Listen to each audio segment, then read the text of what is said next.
Olá, benditos! Eliú já tinha feito 3 discursos exaltando a bondade e a justiça de Deus e agora apresenta o seu 4º discurso, porque para ele Jó precisava reconhecer mais um atributo de Deus, sua grandeza. Talvez o jovem Eliú tenha notado que seus ouvintes estavam ficando irrequietos e desconfortáveis com seus discursos que pareciam não acabar nunca.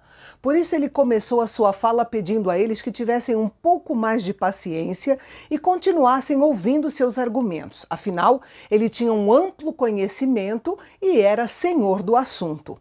Essa afirmação nos leva a pensar que Eliú estava de fato se vangloriando. É admirável a tentativa dele de ser conciso, realmente só uma tentativa, pois ele ainda se estendeu por mais um capítulo em seu discurso. Isso nos ensina que quando nós temos algo de bom a dizer, devemos usar o mínimo possível de palavras, pois a brevidade é a alma da inteligência. E toda a nossa inteligência deve ser colocada em prática para colocar o ensino do Evangelho de forma bem concisa, para que ele seja mais bem recebido. Seguramente, discursos curtos e diretos têm maior probabilidade de atingir o coração do que sermões longos e enfadonhos. Eliú usou de uma franqueza que os outros amigos de Jó não usaram. E também, enquanto os outros amigos apelaram para a sabedoria dos antigos e para o conhecimento comum, Eliú usou de autoridade. Ele passou então a explicar a grandeza de Deus.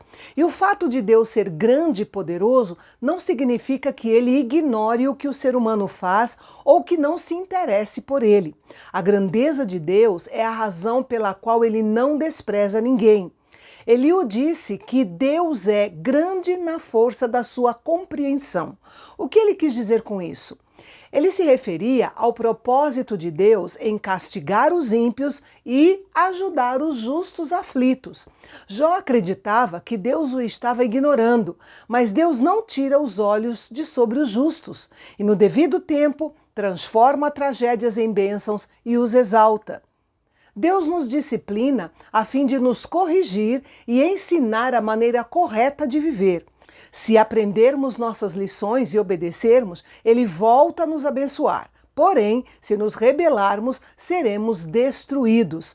E a chave está na resposta do coração. Eliú ainda disse que Deus permite o sofrimento para nos aperfeiçoar. E essa afirmação encontra respaldo no Novo Testamento, na carta aos Hebreus, especialmente no versículo 11, que diz: "Na verdade, toda disciplina, ao ser aplicada, não parece ser motivo de alegria, mas de tristeza. Porém, mais tarde, produz fruto pacífico aos que têm sido por ela exercitados, fruto de justiça." Segundo Eliú, Deus queria tirar Jó da angústia, mas havia vários perigos sobre os quais Jó deveria estar prevenido. O primeiro perigo que Eliú via era a tentativa de Jó buscar um atalho para sair das dificuldades e acabar perdendo a mensagem que Deus estava lhe transmitindo. O segundo perigo era que Jó tentasse tirar a própria vida, porque esse é o sentido do versículo 20 no original hebraico.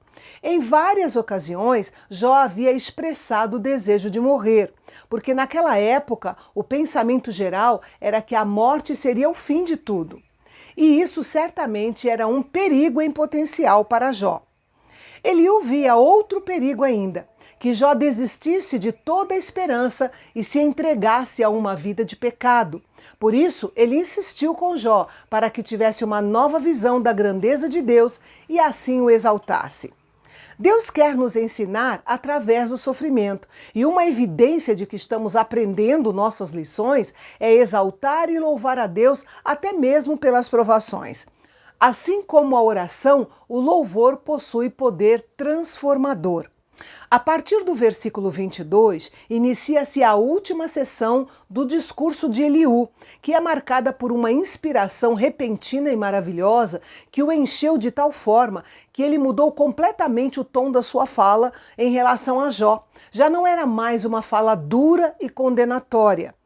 A mudança que ocorre em Eliú, neste ponto, continua e aumenta em poder até o final do discurso e muitas vezes nos surpreende. Fica bem perceptível nesta última sessão que Eliú abre a boca e fala pela unção do Espírito Santo.